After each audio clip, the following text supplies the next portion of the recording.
Welcome to heavenly சமையல். நாம் இன்றைக்கி பார்க்க போகிறது கோங்குரா கடையல் இல்லை தொக்கு, எப்படி வேணாலும் சொல்லலாம். வாங்க வீடியோக்குள்ளே போகலாம்.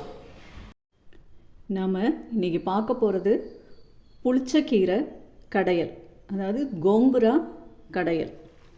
இதுக்கு ஒரு கைப்பிடி நிறைய கோங்குரா புளிச்சக்கீரை எடுத்து நல்லா க்ளீன் பண்ணிவிட்டு அலசிட்டு எடுத்து வச்சுருக்கேன். அதுக்கு தேவையானதை பார்ப்போம். கடையிறதுக்கு 8லேருந்து 9 சிவப்பு மிளகாய் இந்த அளவு சின்னதாக எடுத்து வச்சுருக்கேன். 2 மீடியம் சைஸ் பெரிய வெங்காயம் பொடியாக கட் பண்ணி வச்சுருக்கேன்.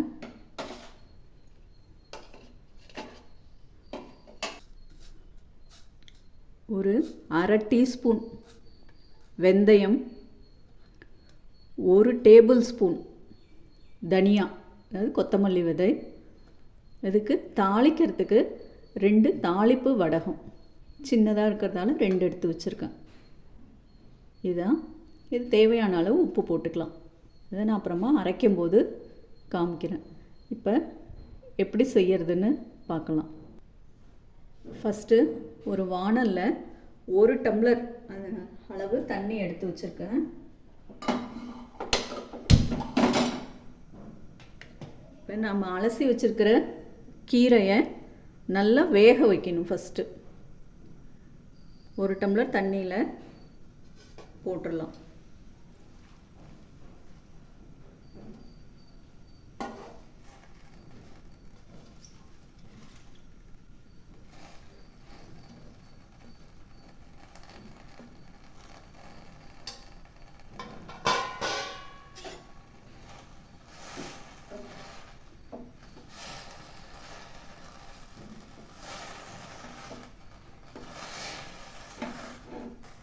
இது நல்லா வேகட்டும், அப்புறம் காமிக்கிறேன்.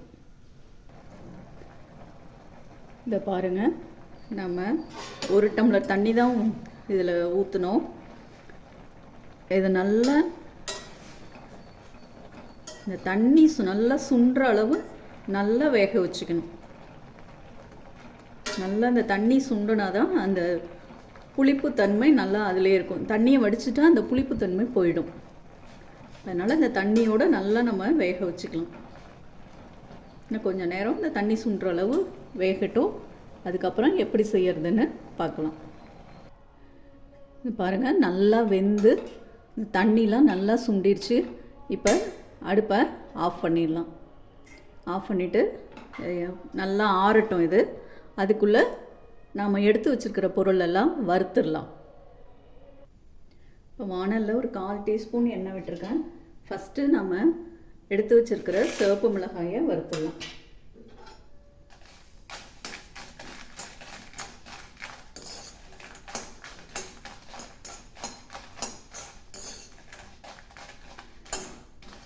நீங்கள் உங்கள்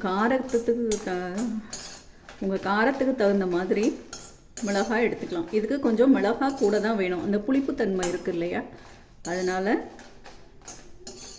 மிளகாய் போட்டால் தான் அந்த காரம் இருந்தால் தான் நல்லாயிருக்கும். இதை பாருங்கள், நல்லா வறுபட்டுருச்சு. கலர் மாறக்கூடாது.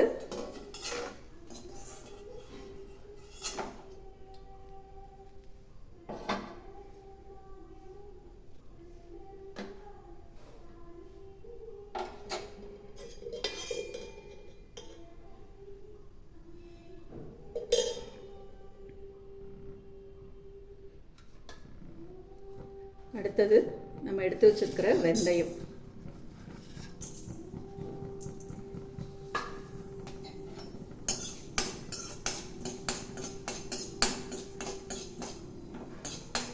வெந்தயம் கருகக்கூடாது.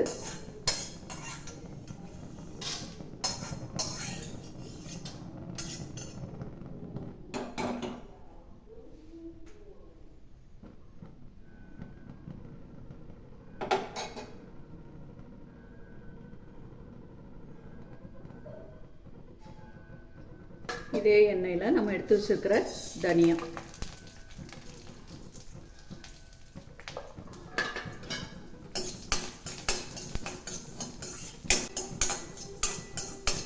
நல்ல வாசனை வர அளவு கருகாமல் நல்லா கோல்டன் ப்ரௌனாக வறுத்துக்கணும்.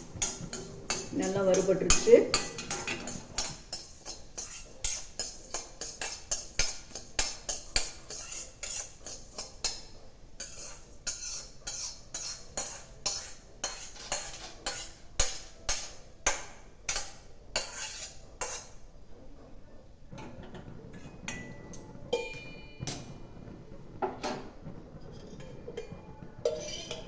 இதில் என்ன கொஞ்சம் எண்ணெய் விட்டுக்கலாம். நாம் எடுத்து வச்சிருக்கிற இந்த தாளிப்பு வடகம் அதையும் நம்ம வறுத்து எடுத்துடலாம்.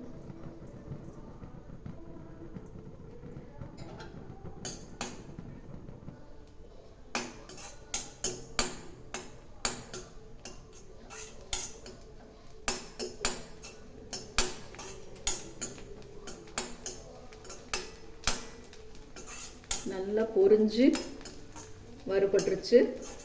இப்போ எடுத்துடலாம்.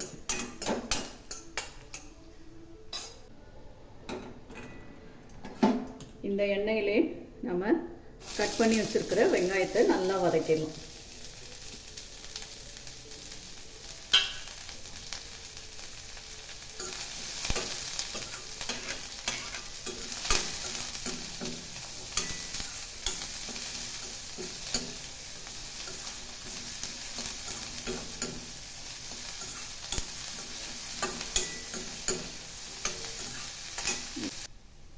பாருங்கள், வெங்காயம் நல்லா வதங்கிடுச்சு.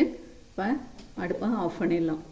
இதெல்லாம் நல்லா ஆறட்டும். இப்போ மிக்ஸி ஜாரில் போட்டு எப்படி அரைக்கிறதுன்னு காமிக்கிறேன். எல்லாமே நல்லா ஆறட்டும். இப்போ நம்ம வறுத்து வச்சுருந்த எல்லாமே ஆறிடுச்சு. வறுத்து வச்சது மிளகாய், வெந்தயம், தனியா, நம்ம தாளிக்கிற வடகம் தனியாக வறுத்து வச்சுருக்கேன். இப்போ நம்ம எப்படி அரைக்கிறதுன்னு பார்த்துடலாம். நம்ம வறுத்து வச்சுருக்கிற மிளகாயை போட்டுக்கலாம். அதே மாதிரி தனியா,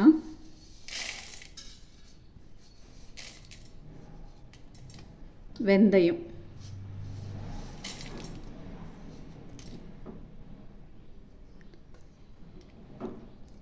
இது இந்த கீரைக்கு தேவையான உப்பு, கல் உப்பு தான் போடுறேன். தேவையான அளவு உப்பு போட்டுக்கலாம்.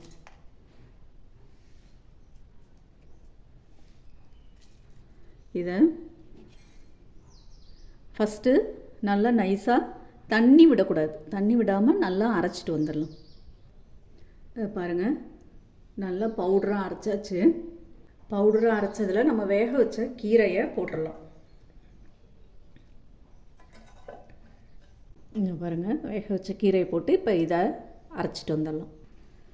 இப்போ பாருங்கள், கீரையை போட்டு நல்லா அரைச்சாச்சு. இது தண்ணி விடக்கூடாது. இதில் இருக்கிற தண்ணியே போதும். கீரையில் இருக்கிற தண்ணியே போதும். இப்போ நாம் வதக்கி வச்சுருக்கிற வெங்காயத்தையும் அந்த தாளிக்கிற வடகம் வறுத்து வச்சுருக்கோம்ல அதையும் போட்டு பல்ஸ் மோடில், ரொம்ப அரைக்கக்கூடாது, பல்ஸ் மோடில் ஒரு சுற்றி எடுத்துகிட்டு வந்துட்டா போதும். அவ்வளோதான், முடிஞ்சிருச்சு. இப்போ அதை அரைச்சிட்டு வந்து காமிக்கிறேன். இதை வதக்கி வச்சுருக்கிற வெங்காயத்தை போட்டாச்சு. இப்போ இதில் இந்த நம்ம வறுத்து வச்சுருக்கிற வடகத்தையும் போட்டுக்கலாம். நம்ம வதக்கி வச்சுருக்கிற வெங்காயம், தாளிக்கிற வடகம் வறுத்து வச்சுருந்ததையும் போட்டாச்சு. இப்போ பல்ஸ் மோடில் ஒரு சுற்றிட்டு வந்து காமிக்கிறேன். அவ்வளோதான், இதை அரைச்சி எடுத்தாச்சு. இந்த வெங்காயம் அங்கங்கே லைட்டாக தெரியணும், நல்லா மஞ்சிடக்கூடாது. இந்த மாதிரி அரைச்சி எடுத்தாச்சு.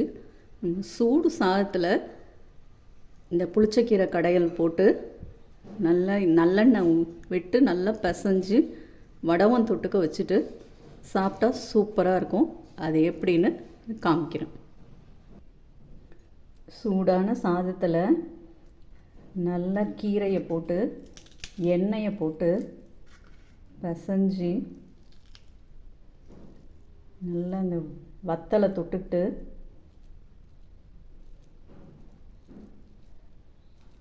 சாப்பிட்டோன்னா அவ்வளோ சூப்பராக இருக்கும். கண்டிப்பாக ட்ரை பண்ணுங்கள். சூப்பராக இருக்கும். கண்டிப்பாக ட்ரை பண்ணுங்கள். சாப்பிட்டு பாருங்கள், கமெண்ட் பண்ணுங்கள், என் சேனலை சப்ஸ்கிரைப் பண்ணுங்கள். சூப்பர். தேங்க்யூ.